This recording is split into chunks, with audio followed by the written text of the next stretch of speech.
کہ اللہ تعالیٰ کسی شے کا ارادہ فرمائے اب وہ نہ ہو، بلکہ اللہ تعالیٰ کا ارادہ قطعی طور پر نافذ ہوتا ہے۔ کسی شے کو وجود میں لانے کے لیے اللہ تعالیٰ کو انسانوں کی طرح محنت و مشقت کی کوئی ضرورت نہیں، بلکہ اللہ تعالیٰ کا وہ چیز نحمدہ و نصلی علی رسولہ الکریم اما بعد ان اللہ و ملائکتہ یصلون علی النبی یا ایھا الذین آمنوا صلوا علیہ وسلموا تسلیما اللہ رب محمد صلی اللہ علیہ وسلم نحن عباد محمد صلی اللہ علیہ وسلم صلی اللہ تعالی علیہ وسلم۔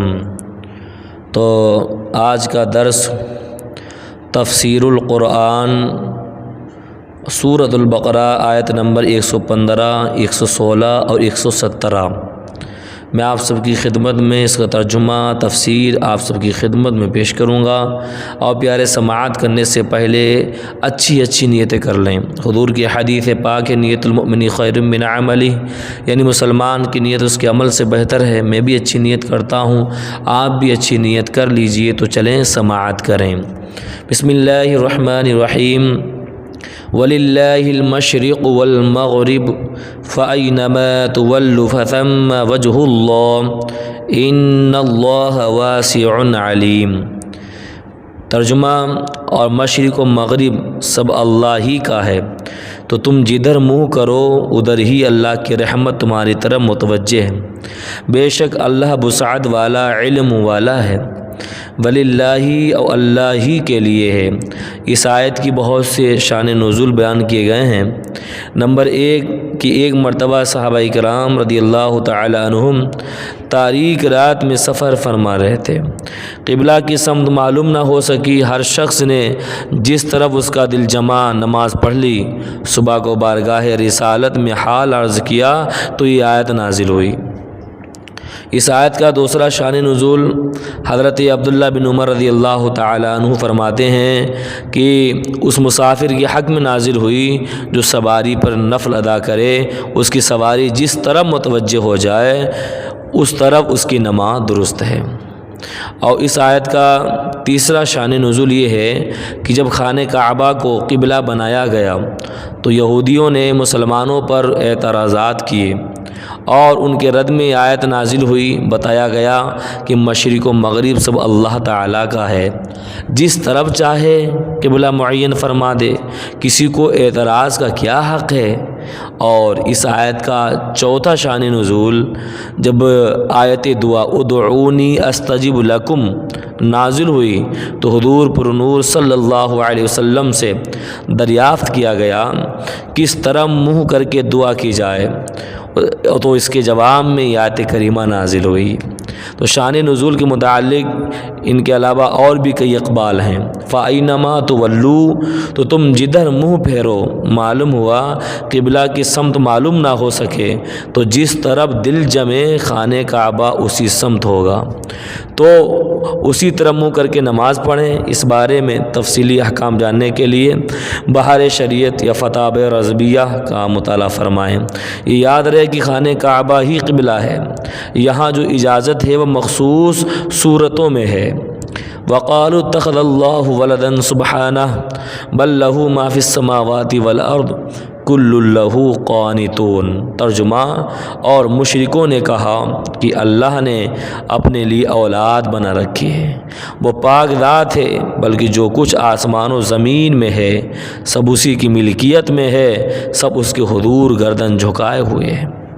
سبحانہ، اللہ پاک ہے۔ یہودیوں نے حضرت عزیر علیہ السلام کو اور عیسائیوں نے حضرت عیسیٰ علیہ السلام کو خدا کا بیٹا مانا، جبکہ مشرکین عرب نے فرشتوں کو خدا کی بیٹیاں قرار دیا۔ اللہ اکبر۔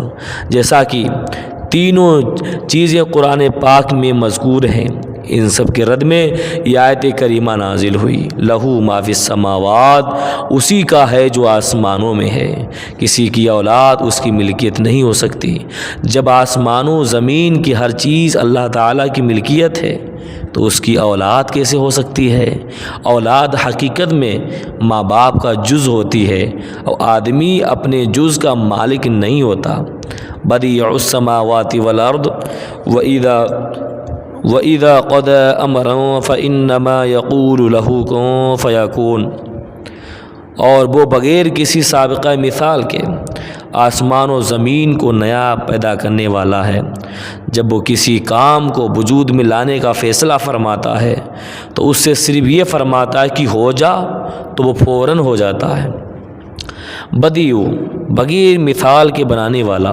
بدیع کا معنی ہے کسی چیز کو بغیر کسی سابقہ مثال کے نئے طور پر بنانے والا۔ اللہ تعالیٰ کے آسمان و زمین کو پیدا کرنے سے پہلے نہ کوئی آسمان تھا نہ زمین، تو اللہ تعالیٰ نئے طور پر اسے عدم سے وجود میں لایا۔ اللہ تعالیٰ تمام مخلوق کے اعتبار سے ہی بدیع ہے، کیونکہ اللہ تعالیٰ نے ہر چیز کو خود ہی وجود میں بخشا ہے۔ پہلے کسی شے کی مثال موجود نہ تھی۔ وَإِذَا قَضَىٰ، اور جب فیصلہ فرماتا ہے، فیصلہ فرمانے سے مراد ارادہ کرنا ہے، جیسا کہ ایک اور مقام پر اللہ تعالیٰ ارشاد فرماتا ہے انما امرہ اذا اراد شیئا ان یقول له کن فیکون۔ اور اس کا کام تو یہی ہے کہ جب کسی چیز کا ارادہ فرماتا ہے تو اس سے فرماتا ہے ہو جا، تو فوراً ہو جاتی ہے۔ اس آیت سے اصل مراد یہ ہے کہ ایسا ہونا ممکن نہیں کہ اللہ تعالیٰ کسی شے کا ارادہ فرمائے اب وہ نہ ہو، بلکہ اللہ تعالیٰ کا ارادہ قطعی طور پر نافذ ہوتا ہے۔ کسی شے کو وجود میں لانے کے لیے اللہ تعالیٰ کو انسانوں کی طرح محنت و مشقت کی کوئی ضرورت نہیں، بلکہ اللہ تعالیٰ کا اس چیز کے وجود کا ارادہ فرما لینا ہی کافی ہے۔ یاد رہے، اللہ تعالیٰ کسی بھی کام میں کسی کا محتاج نہیں۔ اللہ تعالیٰ کا مختلف کاموں کے لیے فرشتوں کو مقرر کرنا حکمت ہے، حاجت نہیں بلکہ حکمت ہے۔ تو آج کے درس کا یہیں پہ اختتام کرتے ہیں۔ آپ نے سماعت کیا سورہ بقرہ آیت نمبر 115 اور 16 اور 117۔ آج کے درس کی اللہ ہمیں آپ کو خوب برکت عطا فرمائے۔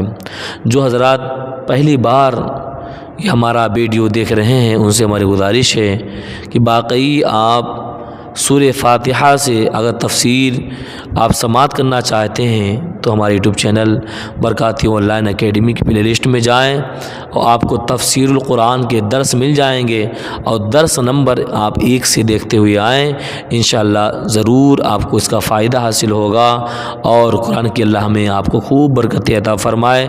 جن حضرات نے ابھی تک ہمارے YouTube channel Barkati online academy کو سبسکرائب نہیں کیا وہ سبسکرائب کر دیں، مجھے دعا میں یاد رکھیں۔ السلام علیکم ورحمۃ اللہ وبرکاتہ۔